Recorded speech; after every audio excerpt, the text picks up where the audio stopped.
الحمد لله نحمده ونستعينه ونستغفره ونؤمن به ونتوكل عليه ونعوذ بالله من شرور أنفسنا ومن سيئات أعمالنا من يهده الله فلا مضل له ومن يضلل فلن تجد له وليا مرشدا ونشهد أن لا إله إلا الله وحده لا شريك له ونشهد أن سيدنا إيماننا قدوتنا حبيبنا طبيبنا وطبيب أرواحنا محمد الذي أرسله بالحق بشيرا ونذيرا وداعيا إلى الله بإذنه وسراجا منيرا فقد قال الله تعالى في كلامه المجيد وفرقانه الحميد أعوذ بالله من الشيطان الرجيم بسم الله الرحمن الرحيم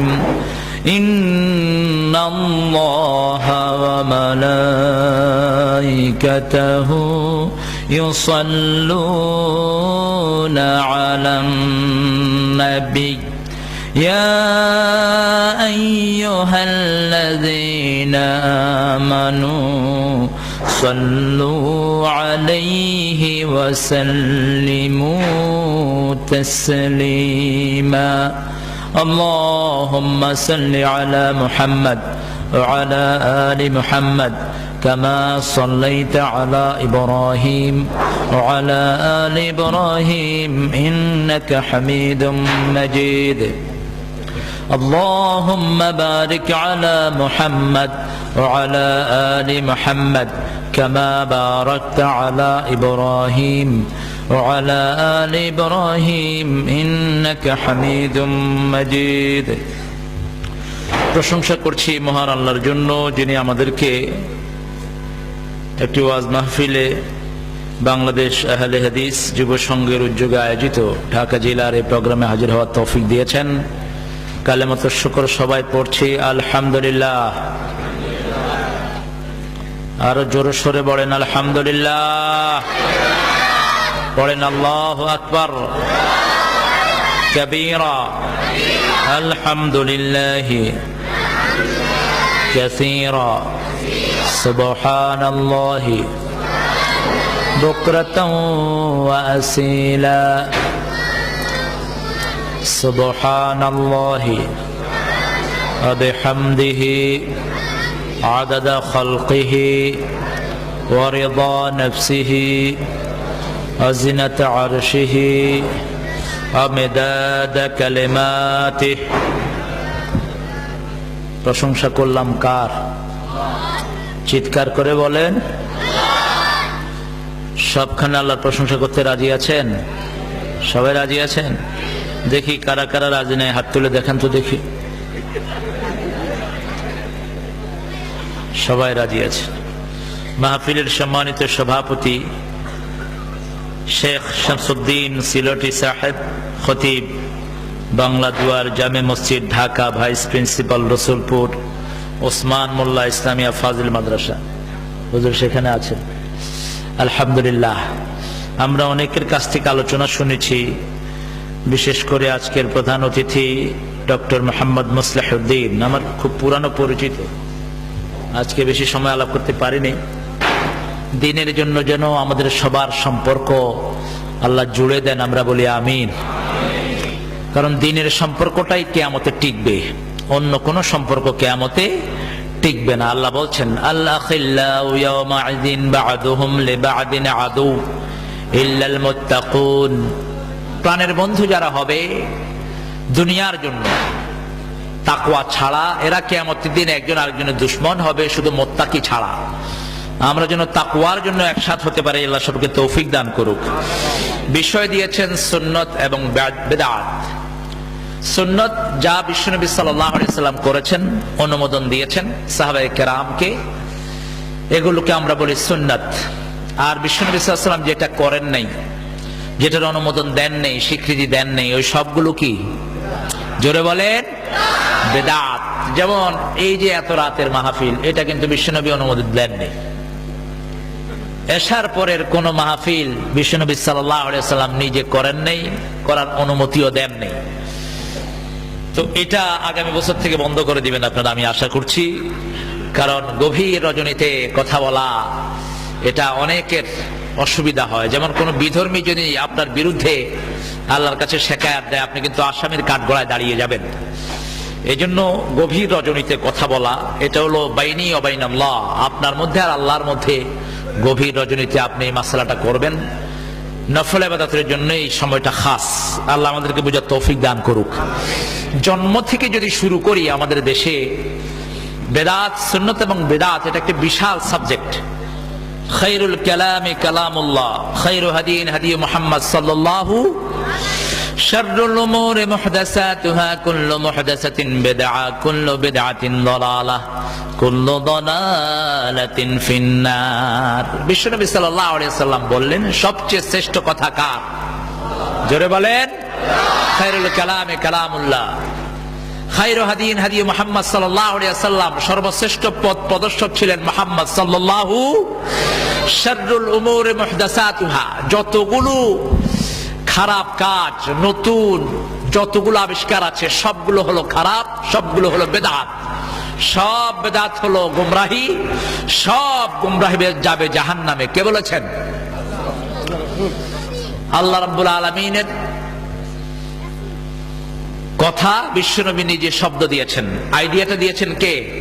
বিশ্বনবী নিজের থেকে কোনো কথা বলেন নাই। ওমা ইয়ানতাকু আনিল হাওয়া ইন হুয়া ইল্লা ওয়াহয়ুন ইউহা। আল্লাহ ওহী করতেন, তারপরে সেটা বলতেন মুহাম্মদ সাল্লাল্লাহু আলাইহি ওয়াসাল্লাম। জন্মের পর থেকে আমাদের দেশে যে জিনিসগুলো পাওয়া যায়, যেমন জন্মের পরেই সন্তানকে পরিষ্কার করাটা হলো সুন্নাত। সন্তানের বাম কানে আযান, ডান কানে ইকামত দেওয়াটা হলো, কথা বলেন, সুন্নাত। সন্তানকে নিয়ে উঠানে যাওয়া হলো বেদাত।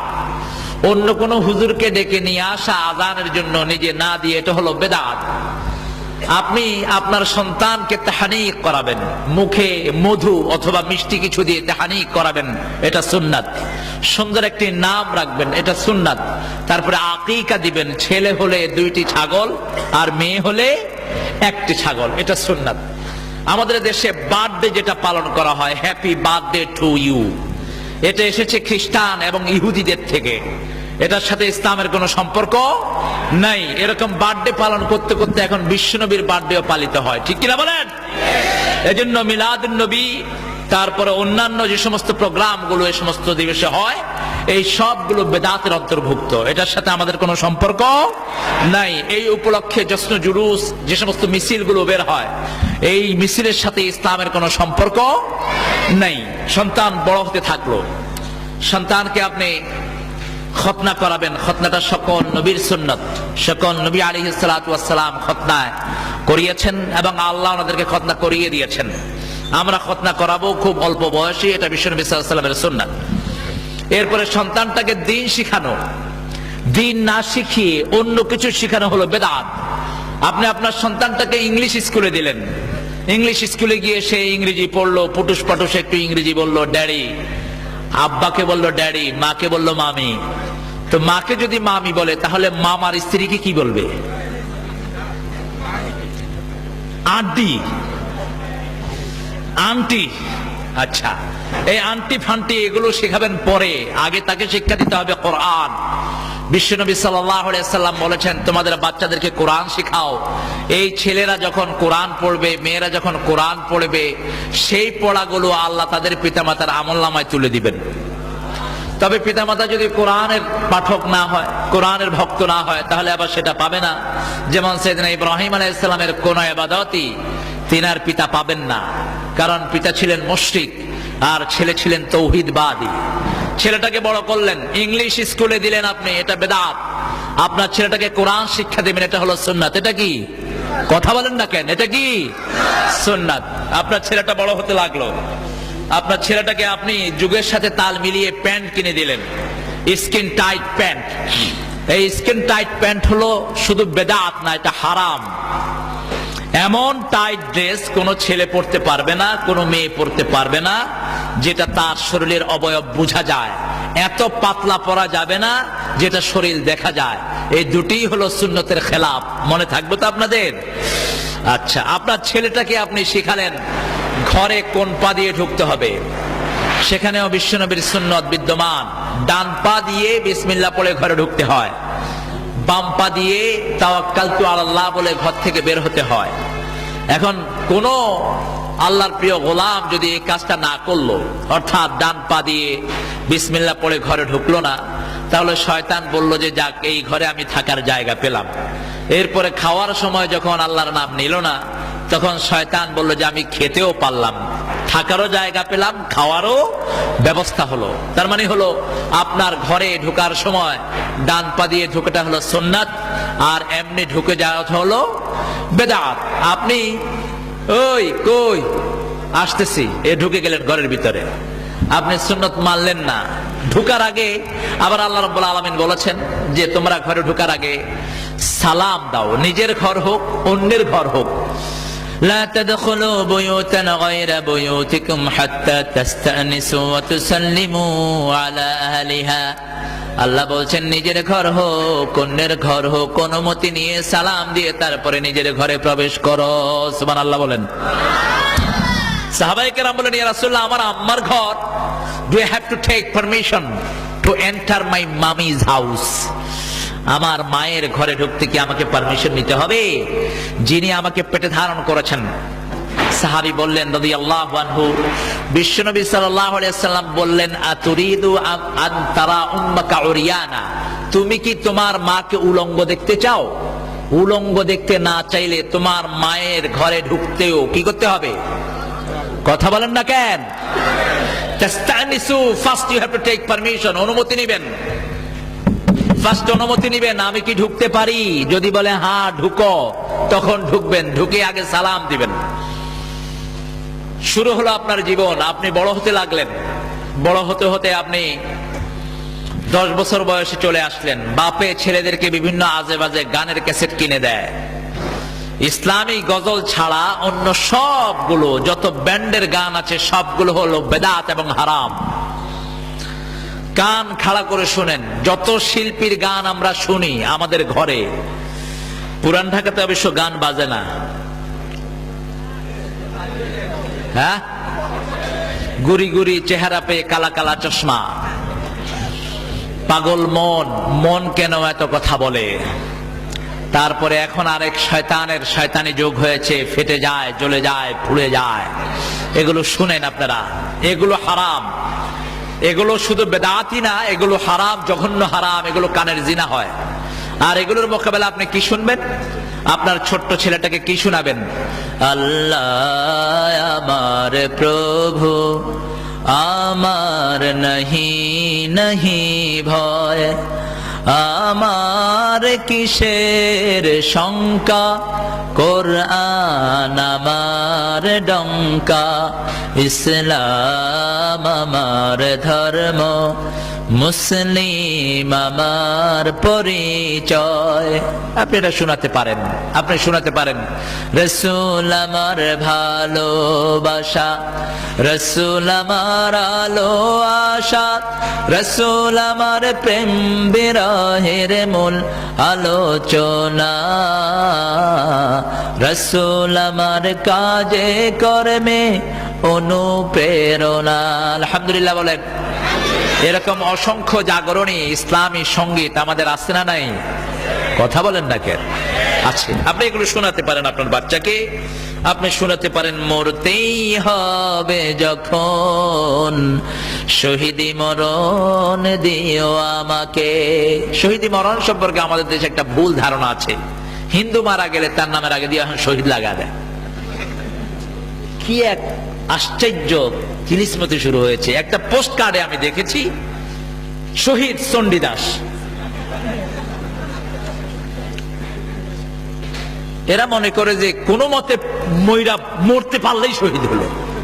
না, এত সহজ জিনিস না শহীদ। শাহাদাত আপনাকে 3টি শর্ত থাকতে হবে। আপনার মরতে হবে কার জন্য? জোরে বলেন, আল্লাহর জন্য। দলটা হতে হবে কার? আর কাজটা হতে হবে কার সন্তুষ্টির জন্য? আল্লাহর। এর মধ্যে নিজের নাফসানিয়াত যোগ হলে এটা আর হবে না। আপনি বড় হতে লাগলেন, বিশ্বনবী সাল্লাল্লাহু আলাইহি সাল্লামের জীবনী ধরে যদি আমরা বলি, তাহলে সুন্নতগুলো খুব তাড়াতাড়ি আমাদের সামনে প্রকাশিত হয়। হাঁটুর উপরে কখনো কাপড় ওঠান নাই মুহাম্মদ সাল্লাল্লাহু আলাইহি সাল্লাম। 7 বছর বয়সে তখনও তিনি কাপড় ওঠান নাই। তার মানে আপনার ছেলেকে আপনি 7 বছর বয়সেও হাফ প্যান্ট পরাতে পারবেন না, আপনার মেয়েকে পারবেন না। হাফ প্যান্ট পরানোটা হলো বেদাত, আর পুরোপুরি প্যান্ট পরানোটা হলো কথা কন সুন্নাত। এখন তো বুড়া বুড়া ছেলেরা হাফ প্যান্ট পিনতে ঘরে ঘুরে আর নিজেদেরকে একটু আধুনিক মনে করে। হাফ প্যান্টটা হলো মেথডের সংস্কৃতি, মনে রাখবেন। আপনি আপনার ফরজটা তরক করবেন না, আপনার সতরটা আপনার কাছেও সতর। নিজের সতরের দিকে তাকাতেও নিষেধ করেছেন মুহাম্মদ সাল্লাল্লাহু আলাইহি সাল্লাম। একাকী থাকলেও উলঙ্গ হতে নিষেধ করেছেন মুহাম্মদ সাল্লাল্লাহু। বিশ্বনবী সাল্লাল্লাহু আলাইহি সাল্লাম জন্মের পরেও উলঙ্গ হয়ে পড়ে থাকতে পছন্দ করতেন না। মা হালিমাতুস সাদিয়া বলছেন, আমি বিশ্বনবীকে ক্ষুধার জ্বালায় কাঁদতে দেখিনি। যখনই তিনি কেঁদে উঠতেন, সতর থেকে কাপড় সরে যেত, কাপড়টা ঢেকে দিলেই তিনার কান্না আবার বন্ধ হয়ে যেত। সেই বিশ্বনবী সাল্লাল্লাহু আলাইহি সাল্লাম বলছেন, আল হায়া ওয়াল ঈমান কারিনান। হায়া, শরম এবং ঈমান দুটি হলো সহোদর ভাইয়ের মতো, একটি ছাড়া আরেকটি থাকতে পারে না। সেজন্য অশ্লীল যে কোনো অনুষ্ঠানে আপনার ছেলে মেয়েকে নিয়ে যাওয়াটা হলো সবচেয়ে বড় বেদাত। নাচের অনুষ্ঠান, তারপরে হারমোনি দিয়ে যে সমস্ত গান শেখানো হয়, ললিত কলা, এ সমস্ত অনুষ্ঠানে আপনার ছেলেকে আপনার মেয়েকে নিয়ে যাওয়া সম্পূর্ণ বেদাত এবং ইসলাম বিরোধী। আপনি আস্তে আস্তে বড় হতে লাগলেন। বিশ্বনবী সাল্লাল্লাহু আলাইহি সাল্লাম বড় হলেন, 17 বছর বয়সে তিনি দল করা শুরু করলেন। বাংলাদেশে যতগুলো দল আছে ইসলাম ছাড়া আর সবগুলো বেদাত। মুসলমান ইসলাম ছাড়া অন্য কোন দল করবে না, ঠিক কিনা বলেন? মুসলমানের দল অন্য কোনটা হতে পারবে না। কোন ব্যক্তি একটা দল গঠন করেছে, কোন আর্মি পার্সন একটা দল গঠন করেছে, সবগুলো দলের পরিণতি হলো জাহান্নাম, শুধু ইসলামের পরিণতি হলো জান্নাত। কে বলেছেন? জোরে বলেন, কে বলেছেন?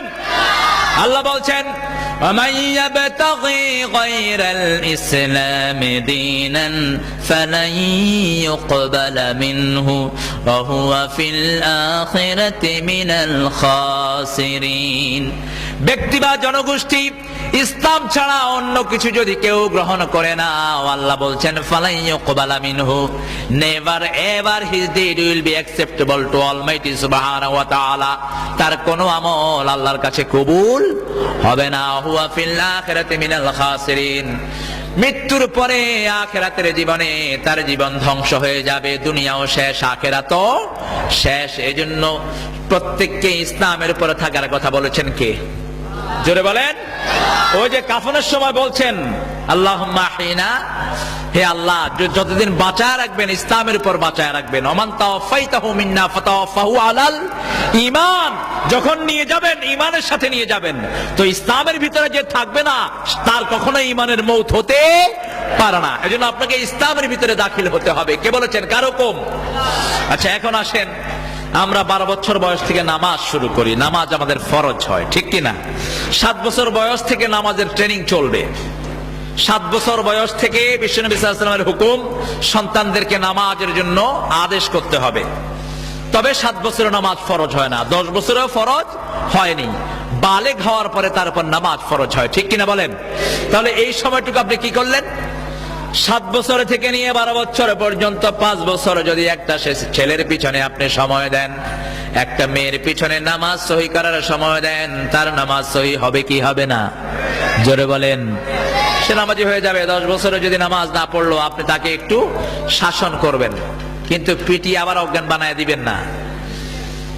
বহু ফুরকানিয়া মাদ্রাসায় বাচ্চারা পড়তে গেলে গরুর লেজ দিয়ে হুজুররা পিটায়।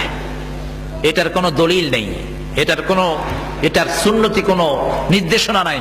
আপনি বাচ্চাকে যেমনি ইচ্ছা সেমনি মারবেন। বিশ্বনবী সাল্লাল্লাহু আলাইহি ওয়াসাল্লাম কোন বাচ্চার দিকে চোখ রাঙিয়েও তাকাতেন না। সুবহানাল্লাহ বলেন। বাচ্চাদেরকে আদর করে আপনি ইসলামের শিক্ষায় শিক্ষিত করবেন। হ্যাঁ, আদব কায়দা শেখানোর জন্য কিছু কাঠিন্যতা আপনি করবেন, কিন্তু গালে থাপ্পড় মারবেন, পিছনে পিটিয়ে একদম চামড়া তুলে দিবেন, এই অধিকার ইসলাম আপনাকে দেয়নি। আপনি এটা করতে পারবেন না। এমনকি কোন পিতাও যদি অন্যায় ভাবে তার সন্তানকে মারে, কিয়ামতের আদালতে আল্লাহ সেই কৈফিয়ত তার থেকে তলব করবেন, কেন তুমি অন্যায় ভাবে তাকে মেরেছিলে।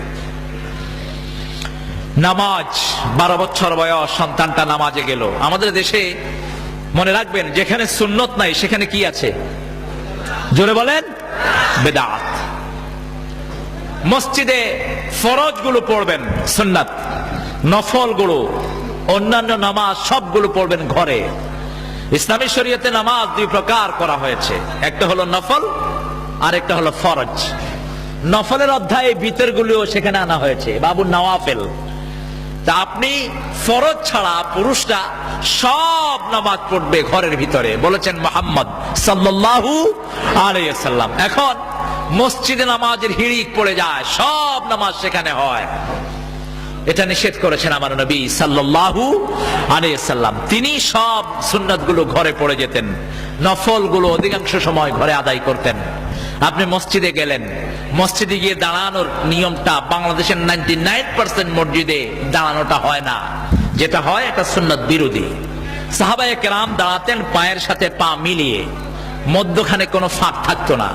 আর আমাদের ঢাকার বারোয়ানি মসজিদে ইমাম সাহেবেরা ঘোষণা দেয় 4 আঙ্গুল ফাঁক করে দাঁড়ায়। কি বলেন, কথাটা কি ভুল বললাম না ঠিক? তো এই যে পা ফাঁক করে দাঁড়ানোটা হলো বেদাত, আর পা মিলিয়ে দাঁড়ানোটা হলো সুন্নাত। আপনি শুধু পা মিলাবেন না, এই জামার এই পাশটা ছিটতো সাহাবায়ে কেরামের, জামার এই পাশটা ছিটতো, এত টাইট হয়ে পাশাপাশি লেগে দাঁড়াতেন, পিছন থেকে কেউ লাইন ভেদ করে সামনে যেতে পারতেন না। এইভাবে যেন আমরা দাঁড়াতে পারলে আল্লাহ তৌফিক দান করুক। হাদিসে এসেছে কাব বিল কাব, কাতিফ বিল কাতিফ, টাকনুর সাথে গোড়ালির সাথে গোড়ালি, আর কাদের সাথে কাঁধ। এইভাবে আপনি নামাজে দাঁড়াবেন। নামাজে দাঁড়িয়েই আপনি সানা পড়বেন। অনেকগুলো সানা বিশ্বনবী সাল্লাল্লাহু আলাইহি ওয়াসাল্লাম পড়তেন। আল্লাহুম্মা বাঈদ বাইনি ওয়া বাইনা খাতায়া, আপনারা হয়তো শুনেছেন। আব্দুর রাজ্জাক সাহেব বোধহয় ওটার উপরেই কথা বলেছেন, জান্নাত জাহান্নামের কথা বলতে গিয়ে। তো দোয়াগুলো প্রায় 8 রকমের দোয়া পড়তেন মুহাম্মদ সাল্লাল্লাহু আলাইহি ওয়াসাল্লাম। এর মধ্যে কখনো কখনো ইস্তিগফার পড়তেন, ইস্তিগফার, আস্তাগফিরুল্লাহ রাব্বি মিন কুল্লি যামবি ওয়া আতুবু ইলাইহি। কখনো কখনো সুবহানাল্লাহ, আলহামদুলিল্লাহ, আল্লাহু আকবার পড়তেন 33 বার করে। এটা আপনারা পাবেন নাসিরউদ্দিন আলবানীর কিতাবুস সালাতের ভিতরে। রাসূলুল্লাহর নামাজ, নাসিরউদ্দিন আলবানী, যিনি মসজিদ নববীতে হাদিস পড়াতেন। এরপরে আপনি নামাজের মধ্যে সবচেয়ে বড় যে বেদাতটি আমাদের দেশে দেখা যায়, সেটা হলো সালাম ফিরানোর পরেই কিছু মাসনুন দোয়া আছে যেটা বিশ্বনবী সাল্লাল্লাহু আলাইহি ওয়াসাল্লাম করতেন। সেগুলো না হয়ে আমরা সালাম ফিরানোর পরেই সবাই কি করি? কথা বলেন না কেন? হাত তুলে মোনাজাত হয়। এত জোরে জোরে ইমাম সাহেব দোয়া পড়েন যে যাদের নামাজ যারা পড়ছে তাদের পর্যন্ত ডিস্টার্ব হয়। এতটাই মূর্খ যে কোরআন শরীফ পড়া, যেখানে নামাজের পাশে আওয়াজে কোরআন শরীফ পড়া হাদিসে নিষেধ করা হয়েছে, ঠিক কিনা বলেন? কোরআন শরীফ যদি কেউ আওয়াজে পড়ে তাহলে সেখানে তার গুনাহ আছে না নাই? গুনাহ হবে। সেখানে আপনি কিভাবে দোয়া করছেন? বরং সালাম ফিরানোর আগে যে দোয়াগুলো, এই দোয়াগুলো অধিকাংশ জায়গাতে পড়া হয় না। এরপরে আপনি দেখবেন নিয়তটা বেঁধেই সূরা ফাতিহা শুরু করা হয়, আল্লাহু আকবার, আলহামদুলিল্লাহি রাব্বিল আলামিন। তার মানে সানা বোধহয় বাড়িতে পড়ে আসছে, সানা মসজিদে আর দরকার নেই। এ হলো অধিকাংশ জায়গার অবস্থা। তো আমরা পার্সোনালি যে সমস্ত জায়গাতে সুন্নতের নামাজ নেই, সল্লু কামা রাআইতুমুনি উসাল্লি, এগুলোতে আমরা রেগুলার নামাজ পড়বো না। আমরা রেগুলার নামাজের জন্য ওই মসজিদটাকে বাছাই করে নেব যে মসজিদের সুন্নত অনুযায়ী নামাজ হয়। রাজি আছেন তো আপনারা? এরপরে রুকুতে, সেজদাতে, রুকু থেকে উঠিয়ে অতক্ষণ দাঁড়ানো সুন্নাত যতক্ষণ লোকটা রুকুতে ছিল। সেজদা থেকে দুই সেজদার মাঝে অতটুকু সুন্নত যতটুকু সেজদায় ছিল। অবশ্য এই দুই জায়গাতেই অনেক লম্বা দোয়া করতেন মুহাম্মদ সাল্লাল্লাহু আলাইহি সাল্লাম। রুকু থেকে উঠে আল্লাহর হাবিব রুকুর ভিতরে একটা দোয়া করতেন, সুবহান রাব্বিয়াল আযীম বিহামদিহি। ইযা যা সূরা নাজিল হওয়ার পরে ইস্তিগফার যোগ করে দিয়েছেন। রুকুতে ইস্তিগফার পড়তেন, সিজদাতে ইস্তিগফার পড়তেন মুহাম্মদ সাল্লাল্লাহু আলাইহি সাল্লাম। আর রুকু সিজদা যারা চুরি করে এদের নাম হলো নামাজ চোর। এদের নাম কি চোর? তিনটি জিনিস মসজিদে করতে নিষেধ করেছেন মুহাম্মদ সাল্লাল্লাহু আলাইহি সাল্লাম। প্রথম বলেছেন মসজিদে কারোর জন্য জায়গা রাখবা না। এটা মুতাওয়াল্লি সাহেবের জায়গা, এটা এমপি সাহেবের জায়গা, এটা ডিসি সাহেবের জায়গা, এটা মন্ত্রী সাহেবের জায়গা, এটা পাতি মন্ত্রী, এটা শিয়াল মন্ত্রী, সব উঠায় ফেলা দেন। শুধুমাত্র ইমামের জন্য একটা জায়গা থাকবে, এখানে ইমাম দাঁড়াবেন। আর অন্য কারো জন্য মসজিদে জায়গা ঠিক করা বেদাত। এরপরে আপনি কুকুর যেভাবে বসে, কুকুর বসার সময় সামনের হাতের তার পায়ের ইয়াটা মাটির সাথে মিশিয়ে দেয়, এভাবে সেজদা করতে নিষেধ করেছেন মুহাম্মদ সাল্লাল্লাহু আলাইহি সাল্লাম। 3 নাম্বার, পাখি যেভাবে খায়, মোরগ যেভাবে খায়, এইভাবে রুকু সেজদা করতে নিষেধ করেছেন মুহাম্মদ সাল্লাল্লাহু। আমাদের দেশে বিশেষ করে ঢাকা শহরের যতগুলো মসজিদ আছে অধিকাংশ মসজিদে এরকম জিনিস আছে না নাই? কথা বলেন না কে? আপনারা ঠান্ডা হয়ে গেছেন রাত বেশি হওয়ার কারণে। আসলে আমি চলুক চলুক কতক্ষণ? আচ্ছা, যতক্ষণ চলবে চলুক, এখনই বন্ধ করে দিলে অসুবিধা নেই। এখন দেখেন, সালাম ফিরিয়েই সাহাবায়ে কেরাম পড়তেন আল্লাহু আকবার। কি পড়তেন? আল্লাহু আকবার। ইস্তিগফার পড়তেন। এরপরে পড়তেন আল্লাহুম্মা আনতাস সালাম ওয়া মিনকাস সালাম তাবারাকতা ওয়া তাআলাকা ইয়া যাল জালালি। আমাদের দেশে বাড়িয়ে নেওয়া হয়েছে হাইয়ানা রাব্বানা বিস সালাম তাবারাকতা, আরো কি কি জানি আছে অনেক কিছু। ওয়াদখিলনা বিস সালাম। এরপরে আযানের সাথে দেখবেন ও দারাকা দারাস সালাম, মানে ইচ্ছা মতো আব্দুস সালাম, অমুক সালাম, হেমুক সালাম সব ঢুকায় দিয়েছে এর ভিতরে। আযানের সময় দেখবেন, আযানের পরে, আযানের আগে বহু মসজিদে মাইকে সালামুন ইয়া রাসূলুল্লাহ আলাইকুম, সালামুন ইয়া হাবিবাল্লাহ আলাইকুম। ওনারা আবার নিজেদেরকে গরম সুন্নি বলে পরিচয় দেন। আমি বললাম ভাই, সুন্নত তো গরম হয় না, সুন্নত তো ঠান্ডা। সুন্নত যেখানে কায়েম হয় সেখানে আগুন থাকলে আগুন নিভে যায়। সুবহানাল্লাহ বলেন। আপনি সুন্নত নিয়ে গরম হয়ে গেছেন, বুঝতে হবে আপনার ভিতরে সুন্নত ঢুকে নেই। তো এগুলো বলে আযানের আগে দিয়ে। এরপরে আযানের পরে আল্লাহুম্মা রাব্বা হাযিহি দাওয়াতি তাম্মাতে, এই মাইকের ভিতরে এই দোয়া পুরাটা পড়ে, এটাও বেদাত। আপনি আযান ছাড়া অন্য কোনো ফাজলামি মাইকে করতে পারবেন না। আপনাকে সেই অথরিটি দেওয়া হয় নাই। You haven't got that authority. কিয়ামত পর্যন্ত মনে রাখবেন, দুটি জায়গা হলো আমাদের মার্কাজ। দুটি জায়গাকে আমরা অনুসরণ করতে হবে এবং এই দুইটি জায়গার ইমামগণ হকের উপরে থাকবেন। একটা হলো মক্কা আর একটা মদিনা। আমি খুব সহজভাবে বলি, মক্কা মদিনায় যেটা আছে সেটা ইসলামে আছে, মক্কা মদিনায় যেটা নাই সেটা ইসলামে। এরপরে আযানের পরে দোয়ার ভিতরে আপনারা দেখবেন অরজুকনা শাফাআতাহু ইয়াউমাল কিয়ামা ইন্নাকা লা তুখলিফুল মিআদ। এটা মেড ইন বাংলাদেশ, ভারত, পাকিস্তান। এটা মেড ইন মদিনা না, এটা হাদিসের ভিতরে নাই। এরপরে দোয়ার ভিতরে আপনি সালাম ফিরানোর আগে বিশ্বনবী দোয়া পড়তেন সাল্লাল্লাহু আলাইহি সাল্লাম। একটা দোয়ার কথা হাদিসের মধ্যে এসেছে যে সূরা ফাতিহা যেমনি মস্ক করিয়েছেন, এইভাবে এই দোয়াটা বিশ্বনবী সাল্লাল্লাহু আলাইহি ওয়াসাল্লাম শিখিয়ে দিয়েছেন। আল্লাহুম্মা ইন্নী আউযু বিকা মিন আযাবিল মাউত ওয়া ফিতনাতিল মাউত, মিন আযাবিল কবর ওয়া ফিতনাতিল কবর, মিন আযাবি নারি জাহান্নাম ওয়া মিন ফিতনাতি মাসিহিদ দাজ্জাল। বলেন আমিন। আল্লাহর কাছে চাইতে হবে, পানা চাইতে হবে যে মৃত্যুর কষ্ট থেকে, মৃত্যুর ফিতনা থেকে, কবরের কষ্ট থেকে, কবরের ফিতনা থেকে, দাজ্জালের ফিতনা থেকে এবং জাহান্নামের আগুন থেকে আল্লাহর কাছে নাজাত চাইতে হবে। নাজাত দেওয়ার মালিক কে?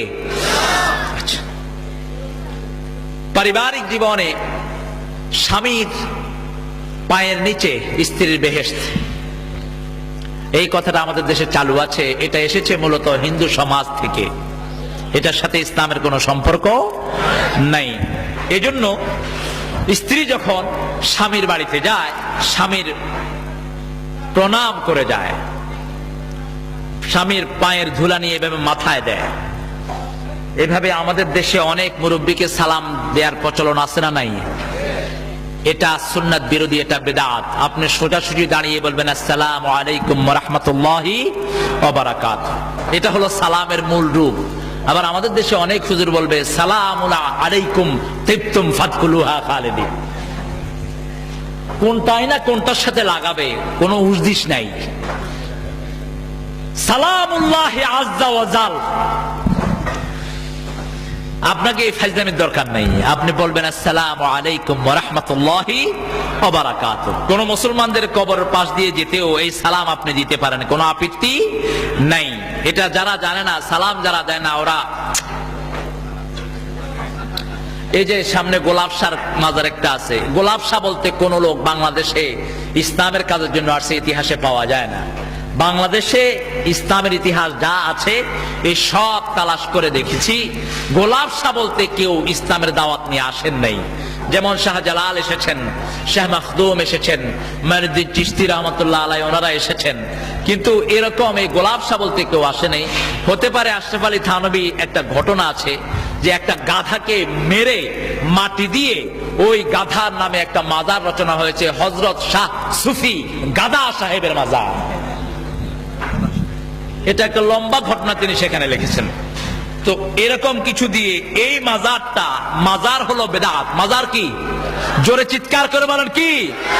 মাজার আছে যেখানে শিরক আছে সেখানে। এই জন্য আপনারা যদি হাদিসের উপর আমল করতে চান, মুসলিম শরীফের হাদিসের বর্ণনায় বিশ্বনবী সাল্লাল্লাহু আলাইহি সাল্লাম মদিনায় গিয়েই আলী রাদিয়াল্লাহু আনহুকে বলেছেন, যতগুলো কবর উঁচা দেখবা, যতগুলো কবরের উপর স্থাপনা দেখবা, সব ভেঙে মাটির সাথে মিশিয়ে দাও। কবরের কোন ফজিলত ইসলামে নাই, মরা মানুষের কোন ফজিলত ইসলামে নাই। এখানে লেখা আছে নিজ হাতে পয়সা দিন, তার মানে ভিতরে যেটা বসে আছে ওইটা হা করে আছে, আপনি পয়সা দিলেই খায়। পাশেই জীবিত মানুষ, দুটি পয়সা তাদেরকে দেয়া হয় না। আর মরা, এরপরে বহু কবরের উপর লেখা থাকে কবর খুব গরম। তা আমি বললাম কবর গরম কিরকম? টাকা পয়সা না দিলে গাড়ি উল্টায় ফেলায়। সর্বনাশ, এটা মরার পরে গাড়ি উল্টায়, জীবিত অবস্থায় কত বড় ডাকাত ছিল আল্লাহ ভালো জানে। মরা মানুষের সাথে কবরের সাথে আমাদের কোনো সম্পর্ক, আমাদের সম্পর্ক থাকবে মসজিদের সাথে। রাজি আছেন না নাই? রাজুলুন কলবুহু মুআল্লাকুন ফিল মাসাজিদ, ওই ব্যক্তি যার হৃদয়টা মসজিদের সাথে ঝুলে থাকে। বিশ্বনবী সাল্লাল্লাহু আলাইহি সাল্লাম বলেছেন, 7 ব্যক্তিকে আরশের ছায়াতলে আল্লাহ ছায়া দিবেন।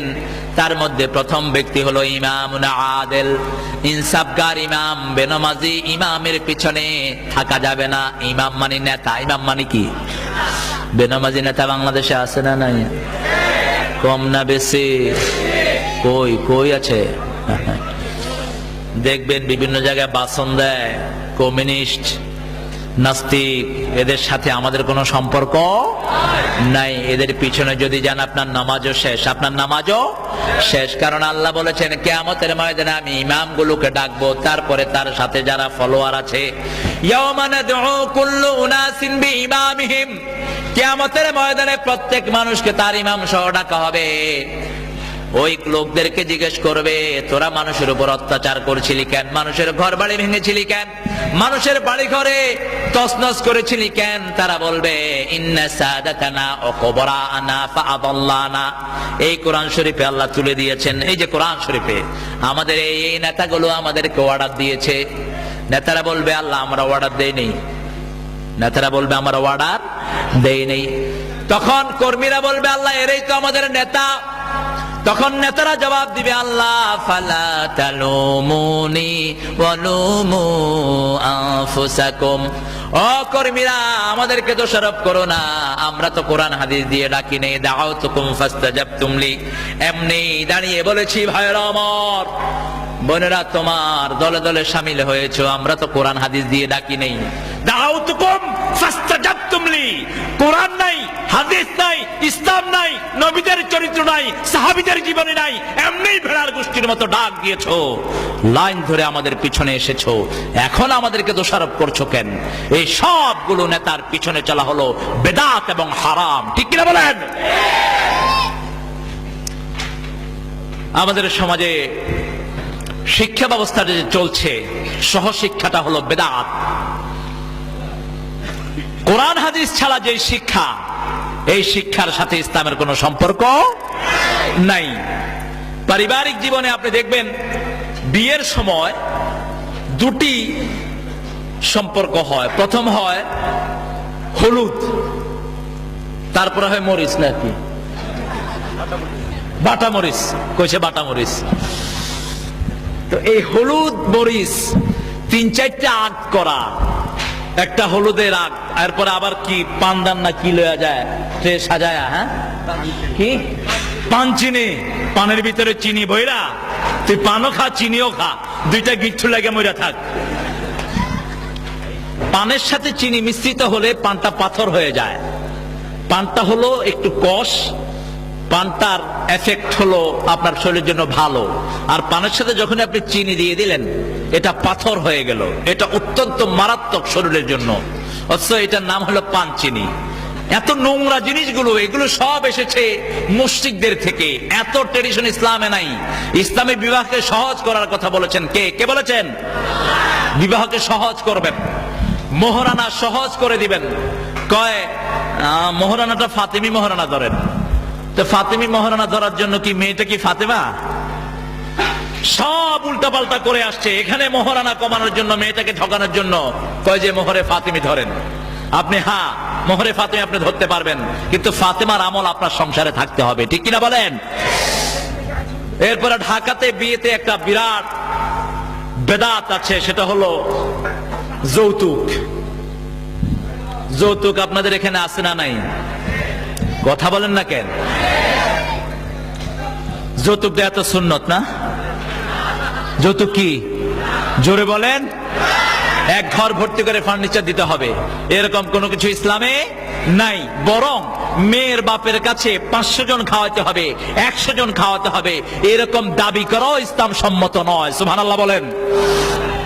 খুশি হয়ে যে কয়জনকে খাওয়ায়, এর চেয়ে বেশি আপনি তাদেরকে প্রেসারাইজ করতে পারবেন না।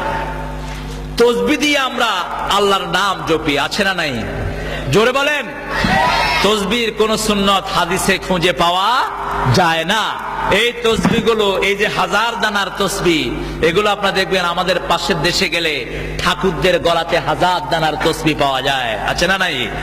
বিশাল, ও जितना बड़ा ঠাকুর है उससे भी बड़ा उसका तस्बीह है। এর চেয়ে বড় দানা তার শরীরের মধ্যে ঝুলতে থাকে। আপনি যদি তসবিহ করতে চান, এই আঙ্গুলের করের ভিতরে তসবিহ করবেন। প্রতিটি কর কিয়ামতের ময়দানে আপনার জন্য সাক্ষী হয়ে যাবে। আরো আস্তে কোন সুবহানাল্লাহ।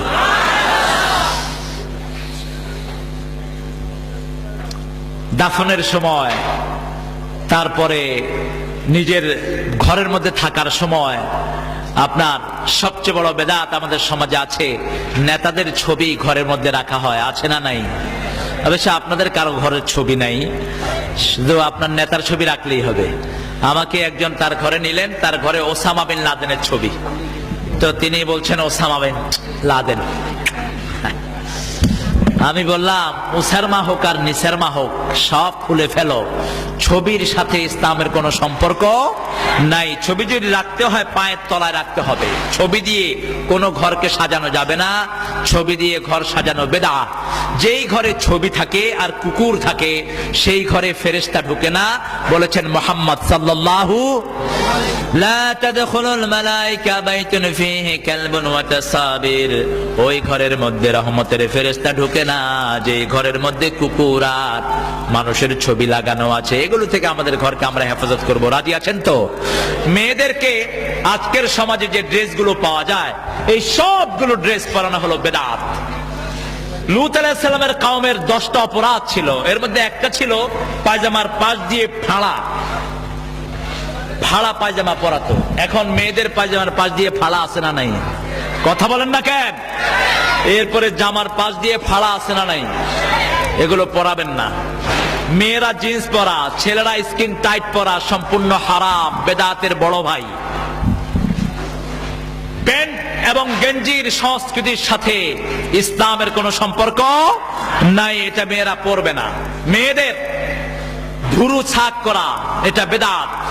তারপরে বিভিন্ন জায়গায় পশম উঠানো এবং দাঁতকে আপনি দাঁতের উপরের একটা পর্দা ফেলে এটাকে কেটে ছাপ করা, এটাও বেদাত, এটা যেন না করে। তারপরে আরো বিভিন্ন রকমের রং বিভিন্ন জায়গায় লাগানো হয়। ছেলেদের হাতে বিভিন্ন রকমের আংটি এবং এখানে দেখবেন অনেকগুলো লাগানো হয়। যারা ব্যান্ডের বাঁদরের মতো লাফানোর যারা অভ্যাস আছে, এই বাঁদরগুলো এগুলো হাতে লাগায় আর তাদের দেখে দেখে ছেলেরা লাগায়। কান ফোড়ায় ছেলেরা, নাক ফোড়ায়। কিছু পাগল আমাদের সমাজে আছে না নাই? কথা বলেন না কেন? এই সবগুলোর সাথে ইসলামের কোনো সম্পর্ক নাই। তবে তাবিজ ঝুলাইতে পারবেন একটা দুইটা করে, নাকি? তাবিজের ব্যবসা তো গরম। এক এক তাবিজ, এই যে উড়োজাহাজ মসজিদে এক হুজুর থাকেন, সেখানে এক এক তাবিজের দাম হলো 1500, 2000, 500, 700, কোনো তাবিজ নেই 200। এই যে উড়োজাহাজ মসজিদ, এলিফ্যান্ট রোড, সবাই জানে, কম বেশি সবার জানা আছে, কারণ যায় তো মোটামুটি। এগুলো বেদাত। এ সমস্ত হুজুরদেরকে পুড়ে দেন, জ্বালিয়ে ফেলেন এদেরকে। মান আল্লাকা তামিমাতান ফাকাদ আশরাক, এগুলো যারা ঝুলায়, বিশ্বনবী বলেছেন ওরা মুশরিক। মান আহলাফা বিগাইরিল্লাহি ফাকাদ আশরাক, আল্লাহর নাম ছাড়া অন্য কারো নামে মানত করা শিরক।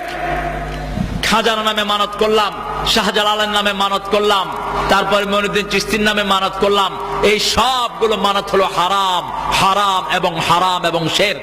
আল্লাহ আমাদেরকে বেঁচে থাকার তৌফিক দান করুক। কোরআন শরীফের ভিতরে দেখবেন ঘর করা আছে, ওইটার মধ্যে নেই। ভারত থেকে যেগুলো বের হয়, লখনৌ থেকে যেগুলো বের হয়, তারপর বাংলাদেশে যেগুলো ছাপা হয়, সূরা ফাতিহার নকশা, সূরা ইয়াসিনের নকশা, 30 পারা কোরআনের নকশা আছে না নাই? এই সবগুলো নকশা হলো হারাম। এই নকশাগুলো উদ্ভাবন করেছে ইহুদির বাচ্চারা। ইহুদিরা উদ্ভাবন করেছে এবং তারা কোরআনকে অপমাননার জন্য এই নকশাগুলো করেছে। বিসমিল্লাহ লিখতে 586, 700, আমার নাম্বারও মনে নাই, 786। আচ্ছা, হরে কৃষ্ণ হরে রামকে নাম্বারিং করলেও 786 হয়। এত নিকৃষ্ট করেছে।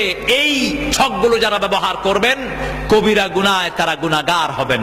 এগুলো শুধু বেদাতি নয়, এগুলো আপনার ঈমানকে নষ্ট করে দিবে। বরং আপনি কোরআন পড়বেন, কোরআন পড়লেই ঔষধ আছে না নাই? কে বলেছেন? জোরে বলেন। আল্লাহ বলছেন, পড়েন, অনুনাজ্জিলু মিনাল কুরআনি মা হুয়া শিফাউ ওয়া রাহমাতুল লিল মুমিনিন। এই কোরআনে আল্লাহ বলছেন, আমি যা নাজিল করেছি এটাকে আমি ঔষধ বানিয়ে দিয়েছি, আর এই কোরআনটা আমি শুধু মুমিনদের জন্য রহমত করে দিয়েছি। আবার এই কোরআনের সাক্ষী পাওয়ার জন্য সাক্ষীর দরকার আছে না নাই? কোরআন যদি সাক্ষী না দেয়, কোরআন যদি বলে আমার দলের লোক, আপনার কোনো আযাব হবে না। আর কোরআন যদি বলে আমার বিরোধিতা করেছে, আমার সাথে দুশমনি করেছে, সমস্ত নবীরা বললেও আপনার জন্য জান্নাত বরাদ্দ হবে না। ঠিক কি না? এই কোরআন বলছে আমি যার পক্ষে সাক্ষী হব, আল্লাহ রাব্বুল আলামিন তার জন্য জান্নাত দিবেন। তবে আমি কার পক্ষে সাক্ষী হব? শোনো, আকিমিস সালাতা লিদুলুকিশ শামসি ইলা গাসাকিল লাইল ওয়া কুরআনাল ফাজর ইন্না কুরআনাল ফাজরি কানা মাশহুদা। সূর্যোদয় থেকে অস্ত পর্যন্ত নামাজ কায়েম করো। কে বলছেন? কে বলছেন? নামাজ কায়েম করার কথা। আকিমিস সালাত, নামাজ কায়েম করো। অর্থাৎ এমন দলে থাকো যেই দলে নামাজ আছে, এমন লোকদের সাথে থাকো যে লোকরা নিজেরা নামাজি, অন্যকে নামাজি বানায়। এমন নেতার সাথে থাকো যে নেতা নিজে নামাজ পড়ে, কর্মীদেরকে নামাজের কথা বলে। এরকম নেতা আছে না নাই? এই নেতার সাথে থাকতে বলেছেন কে? আল্লাহ। আবার ফজরের সময় কোরআন পড়ো, ফজরের কোরআন তোমাদের জন্য সাক্ষী হয়ে যাবে। কার কথা? কার কথা? এখন ফজরের সময় উঠে বসলেন, সারে ঘামা পাধানিসা, তুইও ঘামা আমিও ঘামা, দুই ঘামা মিলে ডায়াবেটিস। আহা, ঢাকা শহরের ঘরগুলো থেকে হারমোনিয়ামের আওয়াজ ভেসে আছে। এরপরে পিতা বলে, আমার মাইয়াটারে ইসলামিক নাচ শিখাইতাছি। কইলাম ইসলামিক নাচ কিরকম? ওই বোরকা পিন্দা নাচ দেয়। কোন পাগলে বুঝাবে এদেরকে বলেন? হয়তো কোন ডাকাত কইছে যে আপনার মেয়ের কোনো পর্দার অসুবিধা হবে না, এমন ভাবে নাচ শিখায় দেবো। বস উনি মনে করছে এটাই বোধহয় সহি। নাচানাচি কুদাকুদির কোন জায়গায় ইসলামের ভিতরে নাই। আমাদের ঢাকা শহরের মসজিদ গুলোতে দেখবেন রাতে আসার পরে কিছু জিকির চলে, ঠিক কিনা? জিকিরের আওয়াজ হলো, আপনারা শুনেছেন কিনা আমি জানি না। আমি আগে যখন নারিন্দাতে ছিলাম, আমার বাসা ছিল নারিন্দায়, আমি ডেইলি আসার পরে বের হতাম এগুলো শোনার জন্য। কারণ ছোট মানুষ ছিলাম, শুনতে তো একটা মজাও আছে। একখানে গিয়ে এরকম করতেছে, তো আমি বাতি জ্বালাইয়া দিলাম। বাতি জ্বালানোর পরে এখন সব তাকায় রয়েছে আমার দিকে। আমি বললাম, আপনারা কি করছেন? ইমাম সাহেবের নেতৃত্বে চলছে এটা। তো বলছে, আমরা কলিজা পরিষ্কার করছি। আমি বললাম, যে জোরে ধাক্কা দিচ্ছেন কলিজা ছিঁড়ে যেতে পারে, কলিজা একেবারেই পরিষ্কার হয়ে যাবে। যেমন নাকি আপনার অল ক্লিয়ার শ্যাম্পু, এই যে ইহুদির বাচ্চাদের শ্যাম্পু, এটা দিবেন, আপনার মাথার চুল সব একসাথে পড়ে যাবে। এক ছেলে রেগুলার এটা দিয়ে টাক হয়ে গেছে। তো ওদের কাছে যাওয়ার পরে বললো যে, আপনারা বলেছেন এটা দিলে খুশকি যায়। আপনার মাথা কি খুশকি আছে নাকি? আমার মাথা তো চুলই নাই। আমরা তো বলেছি অল ক্লিয়ার, মানে দিলে চুলও শেষ, খুশকিও শেষ। আহা, ইসলাম দিল কি আর আমরা পেলাম কি? এই কোরআন হলো জিকির। কোরআনের বাহিরে সব জিকির বেদাত এবং হারাম। আপনি কদ্দুর জিকির করবেন, কত জিকিরের শখ আপনার। ইসলামে পাগলামির কোনো জায়গা নাই। জিকির করতে গিয়ে যারা লাভ দেয়, পিটায় হাত পা ভেঙে দেন, লাপানোর কোন সিস্টেম ইসলামের ভিতরে নাই। লাভদি ফালদি করো জিকির যেমনে আল্লাহ রাজি হয়। অমুক জায়গার হুজুর কয়, লাভদি ফালদি করো জিকির যেমনে আল্লাহ রাজি হয়। এগুলো হলো শয়তানি। এগুলো কি? শয়তানি। বরং আসল জিকিরের নাম হলো কোরআন। আসল জিকিরের নাম কি? কে বলছেন? কে বলছেন? আল্লাহ বলছেন, ইন্না নাহনু নাযালনা যিকরা ওয়া ইন্না লাহু লাহাফিজুন। এই কোরআনকে আমি জিকির করে নাজিল করেছি। এই কোরআনকে হেফাজতের দায়িত্ব কে নিয়েছেন? আবার আল্লাহ বললেন, ওয়ালাকাদ ইয়াসসারনাল কুরআনা লিযিকির ফাহাল মিন মুদ্দাকির। এই কোরআনকে জিকিরের জন্য সহজ করেছি, কে আছো এই জিকির করবে? সুবহানাল্লাহ বলেন। আমার ভাইরা, আপনি দেখেন, সারা রাত সুবহানাল্লাহ জিকির করলেন, সুবহানাল্লাহ পড়লেন, সুবহানাল্লাহ পড়লেন, সওয়াব আছে, তাতে কোনো সন্দেহ নাই। কিন্তু একটা সূরা ইখলাস যদি একবার পড়েন, সারা রাত সুবহানাল্লাহ জিকির বেশি না একবার কুল হুয়াল্লাহ বেশি? বলেন তো। একবার কুল হুয়াল্লাহ পড়লে বিশ্বনবী বলছেন, বুখারী শরীফের বর্ণনা, 10 পারা কোরআনের সওয়াব আল্লাহ দান করে দিবেন। কোন জিকির দুনিয়াতে আছে যেটা করলে একটা সূরার সওয়াব হতে পারে? আছে এরকম কোন জিকির নাই। তবে বিশ্বনবী সাল্লাল্লাহু আলাইহি সাল্লাম কিছু জিকিরের কথা স্পেশালি বলেছেন, কালিমাতানি খাফিফাতানি আলাল লিসানি সাকিলাতানি ফিল মিজানি ইয়াউমাল কিয়ামা হাবিবাতানি ইলার রহমানি সাকিলাতানি ফিল মিজানি ইয়াউমাল কিয়ামা। দুটি শব্দ আছে, জিহ্বা উচ্চারণ খুব সহজ, কিন্তু কালেমায় কিয়ামতের ময়দানে পাল্লায় খুব ভারী হবে। সুবহানাল্লাহ বলেন। সুবহানাল্লাহি ওয়া বিহামদিহি, সুবহানাল্লাহিল বলেন, সুবহানাল্লাহি ওয়া বিহামদিহি, সুবহানাল্লাহিল আযীম। তবে এগুলো পড়বেন কেমনে, সেই কথাও কোরআন শরীফে আছে না নাই? উদুল্লাহ তাদাররুআন ওয়া খুফিয়াতান। কে বলছেন? আল্লাহকে গোপনে ডাকো, বিনয়ের সাথে ডাকো। আমি শুনেছি এক পীর সাহেবের ওখানে মানুষ জিকির করতে করতে একজন আরেকজনের লুঙ্গি উঠায় ধরেছে।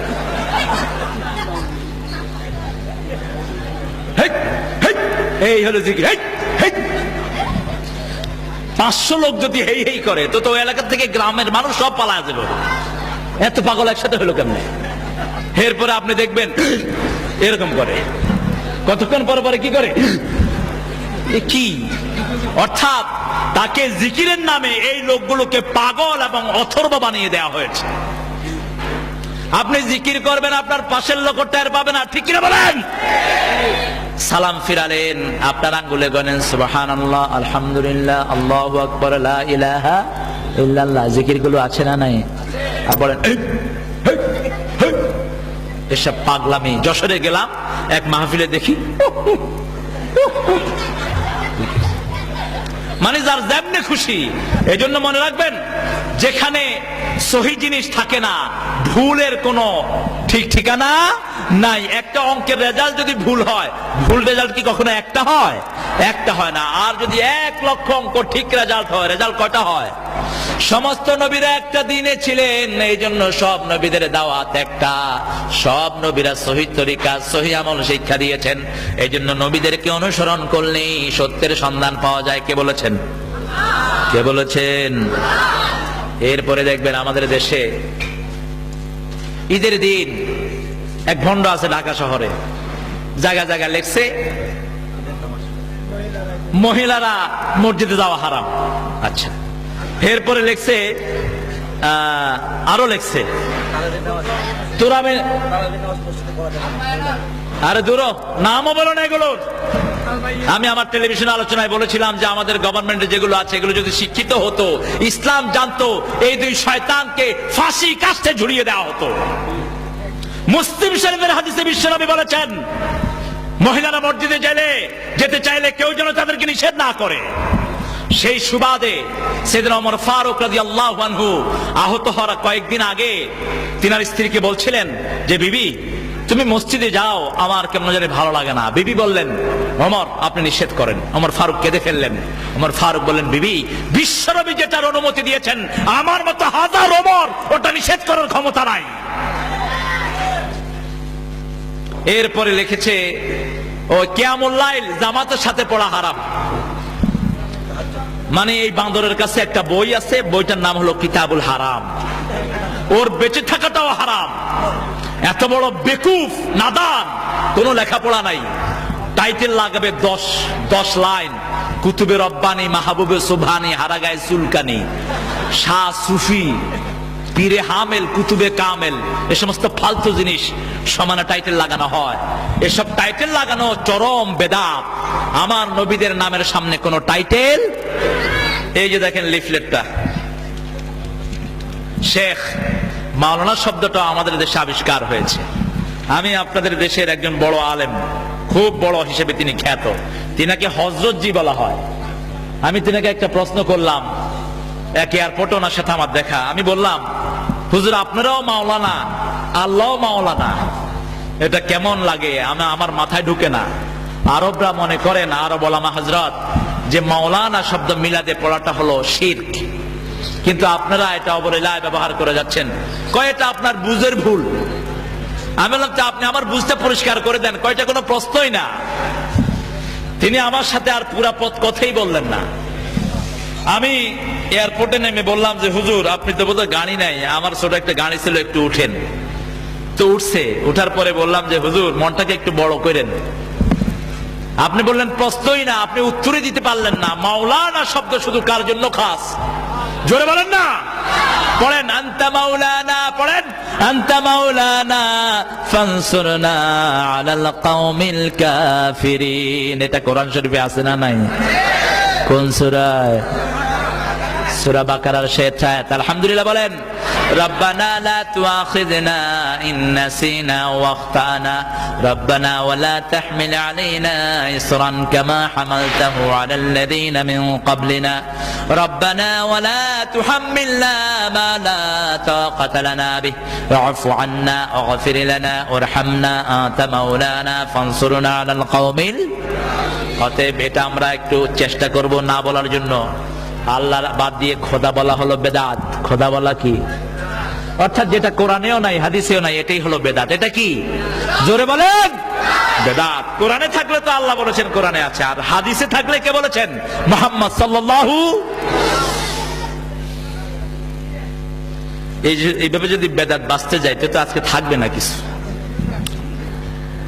আমাদের সমাজের এই বেদাত গুলো থেকে আমাদেরকে হেফাজতে থাকতে হবে। খোদা শব্দটা কোরআনেও নাই, হাদিসেও নাই। আল্লাহর পরিচয় কি? আল্লাহর নাম কি? জোরে বলেন সুবহানাল্লাহ, আলহামদুলিল্লাহ, লা ইলাহা। এই তিনটার ভিতরেই আল্লাহ নাম। কি নাম? আল্লাহ নাম। কোরআন শরীফে যতবার আল্লাহ নিজের পরিচয় দিয়েছেন, আল্লাহু লা ইলাহা ইল্লা হুয়াল হাইয়ুল কাইয়ুম, আলহামদু লিল্লাহি, আলহামদু লিল্লাহি রাব্বিল আলামিন, হুয়াল্লাহুল্লাযী লা ইলাহা ইল্লাহু, সবগুলোতে আল্লাহ। অতএব আল্লাহ প্র্যাকটিস করতে হবে। খোদা হাফেজ, খোদা হাফেজ, খোদা হাফেজকে খোদা হাফেজ করে দিতে হবে। আল্লাহ হাফেজ বলতে হবে। কি বলতে হবে? আল্লাহ হাফেজ, আস্তাউযিউকুমুল্লাহ। আপনি আপনার পরিবারের সাথে, পরিবারকে পর্দায় আনাটা হলো সুন্নাত, আর পর্দার বাইরে রাখাটা হলো বেদাত। ছেলে মেয়েকে কো এডুকেশনে দেয়া হলো বেদাত, আর কো এডুকেশনের বাহিরে আপনি স্কুলে মেয়েকে দিলেন, মেয়েদের স্কুলে, কিন্তু সেই স্কুলে যদি দিনদারি না থাকে স্কলাস্টিকায় মেয়েদেরকে পাঠায়, যাদের একটু অবৈধ পয়সা বেশি, পয়সা হয়েছে, এখন পয়সা খরচ করবে কোথায়? বাচ্চা একটাকে ভর্তি করাতে 20,000 টাকা নেয়। এরপরে কেউ জিজ্ঞেস করলে আপনার ছেলে মেয়ে কোথায় পড়ে? স্কলাস্টিকায়। খুব কায়দা করে বলেন, মনে হয় যে একটা কিছু বিশাল কিছু তিনি করে ফেললেন। এখানে বেকারুন্নেসার ভিতরে ভর্তি করার জন্য লক্ষ লক্ষ টাকা ঘুষ দেয়। এই ঢাকা শহরে আইডিয়াল স্কুলে ভর্তির জন্য ঘুষ দেয়। মনে রাখবেন, ঘুষ দিয়ে যে পড়াশোনা আপনার ছেলেকে আপনি করাতে দিলেন, আপনি নিজ হাতে তার আখিরাতকে নষ্ট করে দিলেন এবং তার এডুকেশনাল লাইফটাকে আপনি ধ্বংস করে দিলেন। আপনি তার জীবনটাকে হারামের ভিতরে ডুবিয়ে দিলেন। আল্লাহ আমাদেরকে হেফাজত করুন। তাহলে প্রথম, আমাদের জন্মের পর থেকে যে বেদাতগুলো ছড়িয়ে আছে, সেই বেদাতগুলো থেকে আমাদের ঘরকে আমরা মুক্ত করব। এরপরে নামাজের যে বেদাতগুলো আমাদের সমাজে প্রচলিত আছে, সেই বেদাত থেকে আমরা নিজেদেরকে হেফাজতে রাখবো। আযান সংক্রান্ত যে বেদাতগুলো আছে, সেগুলো থেকে নিজেকে হেফাজতে রাখবো। কোরআন খতম করতে হবে। বিটিভিতে এইবারে আধা ঘন্টায় 1.5 পারা পড়তে হবে, হাফেজদেরকে কন্টাক্ট করা হয়েছে। এক হাফেজ এই কন্টাক্ট ধরতে গিয়ে এত জোরে কোরআন শরীফ পড়েছে, 1.5 পারাতে মোট ভুল করেছে 80টা।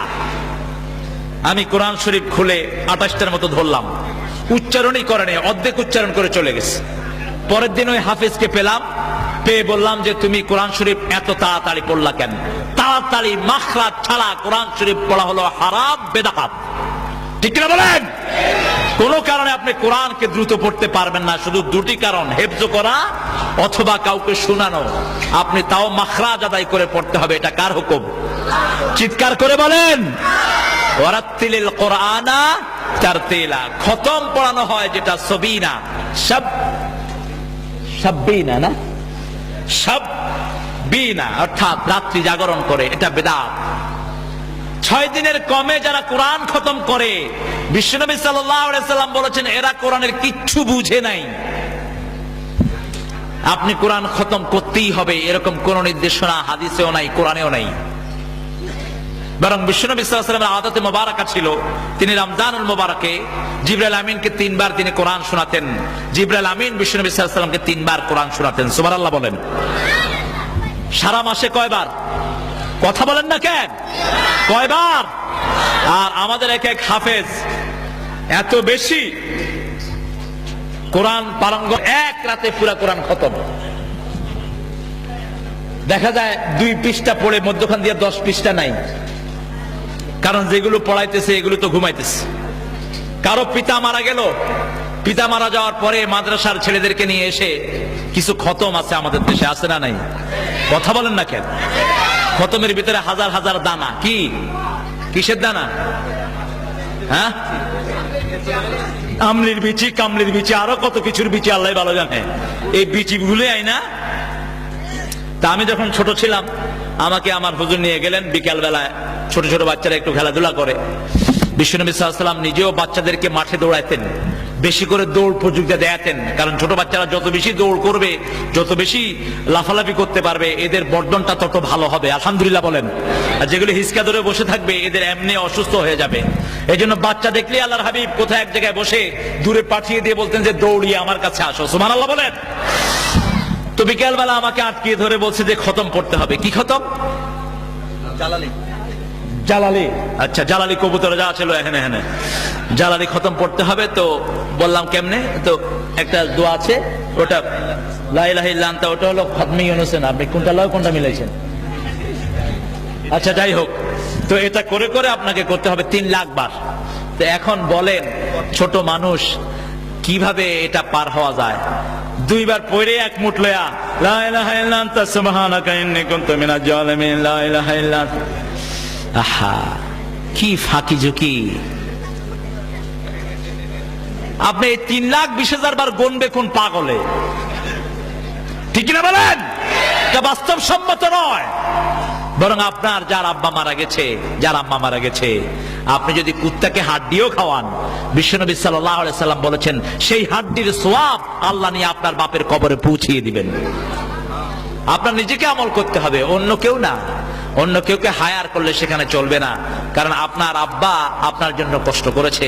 তারপরে দুরুদ ইব্রাহিম ছাড়া যে দুরুদগুলো আমাদের দেশে চালু আছে, এই দুরুদগুলো সবগুলো, আরো আসতে বলেন,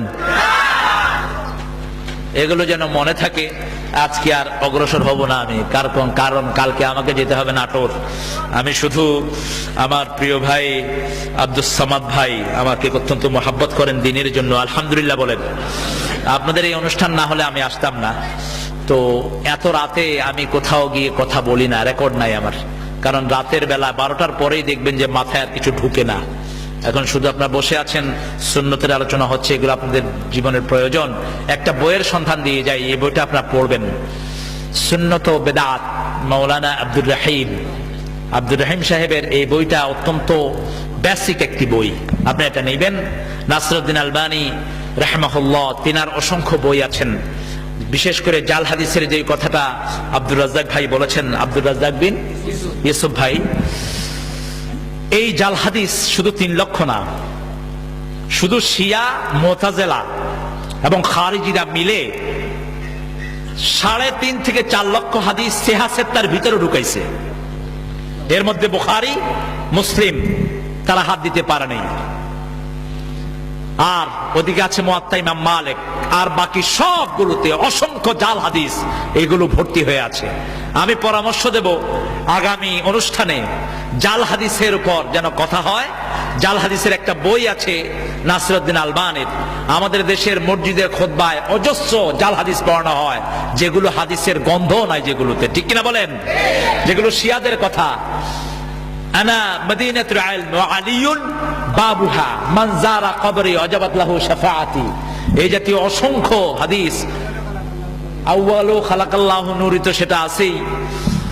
অনেক এরকম হাদিস আছে যেগুলোর একদম সিরিয়ালে তিনি উঠিয়ে দিয়েছেন। নাসরুদ্দিন আলবানীর সবচেয়ে বড় কৃতিত্ব হলো তিনি নিজের রায় বলেন নাই, অন্যান্য মুহাদ্দিসিনে কেরামের কথাগুলো তিনি তুলে দিয়েছেন, যে এই মুহাদ্দিসিনে কেরাম এগুলোকে বেদাত বলেছেন, এগুলোর রাবি মিথ্যুক, এগুলোর কোনো বর্ণনা নাই, এগুলো তিনি বর্ণনা করে দিয়েছেন।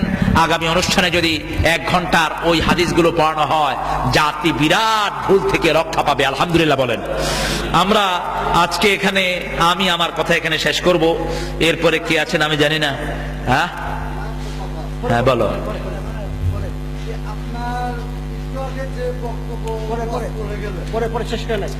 আচ্ছা, যে দেখি কি বলে। শেষ করে তারপর প্রশ্ন, আপনার কথা বলতে বসেন, শেষ করে প্রশ্নের জন্য আছে, তুমি প্রশ্ন করো, কেমন? এই ভাইয়েরা তো এখানেই তো মাদ্রাসা আছে না? অনুমতি দিয়ে কথা বলবেন। আমার কাছে তো প্রশ্ন করতে পারবা, সারা বছরই অনেক বড় বড় আলেম এখানে থাকেন। কিতাব ছাড়া, রেফারেন্স ছাড়া কোনো কথা আমরা বিশ্বাস করব না। রাজি আছেন তো? কথা বলেন, কোরআন এবং হাদিস, যেটা আমার নবী বলেছেন, যেটা আল্লাহ রাব্বুল আলামিন বলেছেন, আলহামদুলিল্লাহ বলেন। এই দুইটার বাহিরে যাওয়া কি আমাদের ঠিক হবে? কথা বলেন, ঠিক হবে? তাহলে তো আপনি ধ্বংস হয়ে যাবেন, আপনার ঈমান ধ্বংস হয়ে যাবে, আপনার আখিরাত নষ্ট হয়ে যাবে। আপনি কোন দিকে যাবেন? প্রত্যেকেই তো টুপি পাঞ্জাবি মাথায় দিলে তো হুজুর হয়ে গেল, শেষ। এখন সবাই যদি বলে যে আমি এটা করতেছি, আরে তুমি কে? রাহুদা হেল ইউ আর, তুমি কে? আমি তো তোমাকে চিনি না, আমি চিনি মুহাম্মদ সাল্লাল্লাহু আলাইহি ওয়াসাল্লাম। ক্বালা ক্বালা রাসূলুল্লাহ সাল্লাল্লাহু আলাইহি ওয়াসাল্লাম। আর কাউকে মানতে আমরা রাজি না। আমরা রাসূলকে কেন মানবো? কারণ আল্লাহকে আমরা পেতে চাই। আল্লাহ বলেছেন আমাকে পেতে হলে ফাত্তাবিউনি ইউহিব্বুকুমুল্লাহ, আমার নবীকে অনুসরণ করো, তাহলে আমি আল্লাহ তোমাদেরকে ভালোবাসবো। সুবহানাল্লাহ বলেন। এজন্য পারিবারিক জীবনে, সামাজিক জীবনে, অর্থনৈতিক জীবনে, রাজনৈতিক জীবনে যত জায়গা আমাদের আছে সবখানে অনুসরণ করতে হবে মুহাম্মদ সাল্লাল্লাহু আলাইহি ওয়াসাল্লাম। অন্য কোন জায়গায় যাওয়া যাবে না। আরেকটা বড় বেদাতের ভিতরে আমরা ডুবে আছি, সেটা হলো আমরা মসজিদে যাই আল্লাহকে বলি একটা, কিন্তু সমাজে করি আরেকটা। মসজিদে বলি আমরা সুদ খাবো না, সমাজে আইসে বলি ইউনুস মিয়া তোমারে ধন্যবাদ, তুমি নোবেল পুরস্কার আনছো সুদের লাইগা, তোমার বহুত কৃতিত্ব হয়েছে। অথচ সুদের মতো জঘন্য গুনাহ একটাও নাই ইসলামে। নামাজের জন্য আল্লাহ বলেন নাই যে কেউ যদি নামাজ না পড়ে তার 70টা গুনাহ, ছোট গুনাহ হলো মায়ের সাথে জিনা করা।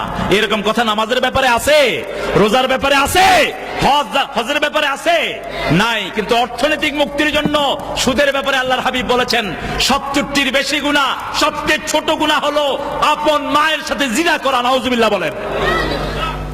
সেজন্য আপনার জীবনকে অখণ্ডিত ভাবে আপনি নামাজে যে আল্লাহকে মানবেন, সব জায়গায় সে আল্লাহকে মানবেন। আল্লাহ আমাদেরকে তৌফিক দান করুক। সুবহানাকাল্লাহুম্মা বিহামদিকা আস্তাগফিরুকা ওয়া আতুবু ইলাইক। আশহাদু আন লা ইলাহা ইল্লাল্লাহু ওয়াহদাহু লা শারীকা লাহু ওয়া আশহাদু আন্না মুহাম্মাদান আবদুল্লাহি ওয়া রাসূলুহু। আসসালামু আলাইকুম ওয়া রাহমাতুল্লাহি ওয়া বারাকাতুহু।